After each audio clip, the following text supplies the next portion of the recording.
മമ്മൂക്ക അല്പം മുമ്പ് ഞാൻ ഇറങ്ങുന്നതിന് മുമ്പ് കൂടെ വിളിച്ചിരുന്നു. അദ്ദേഹത്തിൻ്റെ അനുഗ്രഹം മേടിച്ചു. അദ്ദേഹം എനിക്കൊരു എല്ലാ ദിവസവും കമ്മ്യൂണിക്കേഷനുള്ള ഒരാളാണ്. രാഷ്ട്രീയപരമായ കാര്യങ്ങളിൽ ഒരുപക്ഷെ കഴിഞ്ഞ കുറേ നാളുകളിൽ ഞാൻ ഏറ്റവും കൂടുതൽ ചർച്ചകൾ ചെയ്തിട്ടുള്ളതും ആശയ സംവാദങ്ങൾ നടത്തുന്നതും മമ്മൂക്ക എന്ന് പറയുന്ന ഒരാളാണ്. അദ്ദേഹം എത്രയോ മുഖ്യമന്ത്രിമാരെ അടുത്ത് പരിചയമുള്ള കഴിഞ്ഞ കുറേ നാളുകളിൽ ഏറ്റവും സജീവമായി ഇവിടെ നിന്നിട്ടുള്ള ഒരാളാണ്. അപ്പോൾ അദ്ദേഹം എല്ലാ കാര്യങ്ങളിലും എനിക്ക് വേണ്ട നിർദ്ദേശങ്ങളും അഭിപ്രായങ്ങളും എതിരഭിപ്രായങ്ങളാണെങ്കിൽ അതും വെച്ച് സംസാരിച്ചിട്ടുണ്ട്. ഞാൻ ആരെയും ചലച്ചിത്ര മേഖലയിൽ നിന്ന് ആരെങ്കിലും നിർബന്ധിച്ച് പ്രചരണത്തിന് കൊണ്ടുവരണമെന്ന് ആഗ്രഹിക്കുന്നില്ല. പക്ഷേ ഒരു കാര്യം പറയാം, ഇത് അദ്ദേഹം ഉത്തരം പറയേണ്ട കാര്യമാണ്. എങ്കിലും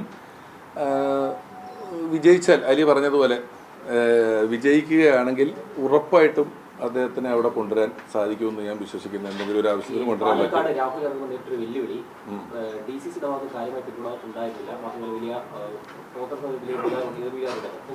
ഞാൻ ചോദിച്ചിട്ട് അടുത്ത 18 ദിവസം നീ രാഹുലിനെ പറ്റി മാത്രമേ ചോദിക്കുന്നുള്ളൂ. നമ്മൾ മമ്മൂക്കയിലെത്തിയ കാര്യങ്ങൾ അവിടെ നിന്ന് വണ്ടി എടുത്ത് ഞാൻ ഇതിങ്ങനെ കൺക്ലൂഡ് ചെയ്യുന്നു. അദ്ദേഹം ചെയ്തത് അദ്ദേഹം നല്ല കാര്യങ്ങൾ പറഞ്ഞിരുന്നല്ലോ.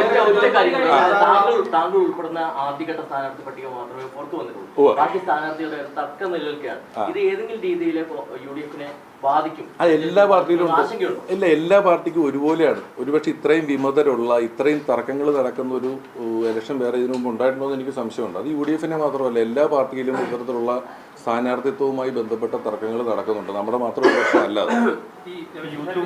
സജീവമായി നിൽക്കുന്ന ഒരാളാണ്. സ്വാഭാവികമായും ഈ പ്രചരണമൊക്കെ വരുമ്പോൾ താരങ്ങളെയൊക്കെ താരപ്രചാരകരായി കാണാൻ കഴിയും. അങ്ങനെ ഉണ്ടാവും. അത് ഞാനിപ്പോൾ പറഞ്ഞല്ലോ, ഞാൻ ആരെയും അങ്ങനെ നിർബന്ധിച്ച് അവിടെ എനിക്ക് പ്രചരണത്തിന് വരണമെന്നുള്ളത് പറയുന്നില്ല. പിന്നെ സിനിമയിൽ സജീവം എന്ന് പറയുന്ന അത്രയും പടങ്ങൾ ഞാൻ ചെയ്യുന്നില്ല. ഞാൻ ടെലിവിഷനും വേദിയിലൊക്കെയാണ് കൂടുതലായിട്ടുള്ളത്. മണ്ഡലങ്ങളിലൊക്കെ പ്രചരണത്തിന് പോകുന്നതാണ് തെരഞ്ഞെടുപ്പിന് സമയത്ത്. അപ്പോൾ ഇത്തവണ അവിടെ മാത്രം കേന്ദ്രീകരിക്കണോ, മറ്റേതെങ്കിലും തരത്തിലുള്ള? അവിടെ തന്നെ പ്രധാനമായിട്ടും കേന്ദ്രീകരിക്കണം. നമുക്ക് വളരെ പരിമിതമായ സമയമല്ല ഇത്തവണ കിട്ടിയിട്ടുള്ളൂ. അതുകൊണ്ട് ഉറപ്പായിട്ടും അവിടെ അതിനുവേണ്ടി കൂടുതൽ സമയം ചെലവഴിക്കണം. അവിടെയുള്ള എല്ലാവരെയും ഉള്ള സമയം കൊണ്ട് കാണണമെന്നുള്ളതാണ് ഉദ്ദേശം.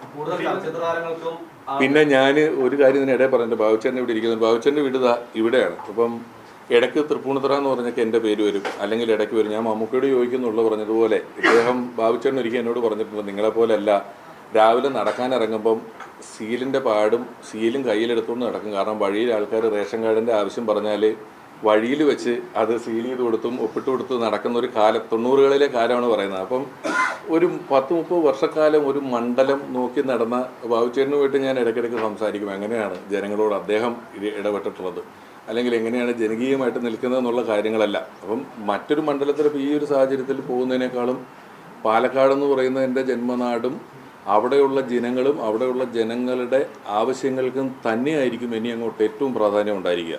സിനിമയിൽ എത്തുന്ന ആളെ ഒരു രാഷ്ട്രീയക്കാരൻ നിലയ്ക്ക് നമ്മുടെ കേരളീയ സമൂഹം അങ്ങനെ ഒരു ആശങ്ക ഈ മത്സരത്തിൽ പോലെ രാഷ്ട്രീയത്തിന് പ്രാധാന്യം കൊടുക്കുമ്പോൾ ഉണ്ടായിരുന്നു. സിനിമ ഒരു തൊഴിലായിട്ട് അങ്ങ് കണ്ടാൽ മതി. എല്ലാ രാഷ്ട്രീയത്തിൽ ഇറങ്ങുന്ന എല്ലാവരും എന്തെങ്കിലുമൊക്കെ ഒരു ജോലി ചെയ്യുന്ന ആളുകളാണല്ലോ. നമ്മളൊരു ഉപജീവന മാർഗം എന്നുള്ള നിലയിൽ ചെയ്യുന്നൊരു തൊഴിലായിട്ട് മാത്രമേ എത്രയോ അഡ്വക്കേറ്റുമാർ നിൽക്കുന്നു, ഡോക്ടർമാർ തിരഞ്ഞെടുപ്പിന് നിൽക്കുന്നു. അപ്പം അതൊരു ഞാൻ ജീവിക്കാൻ വേണ്ടി ചെയ്യുന്നൊരു തൊഴിലായിട്ട് മാത്രം കണ്ടാൽ മതി.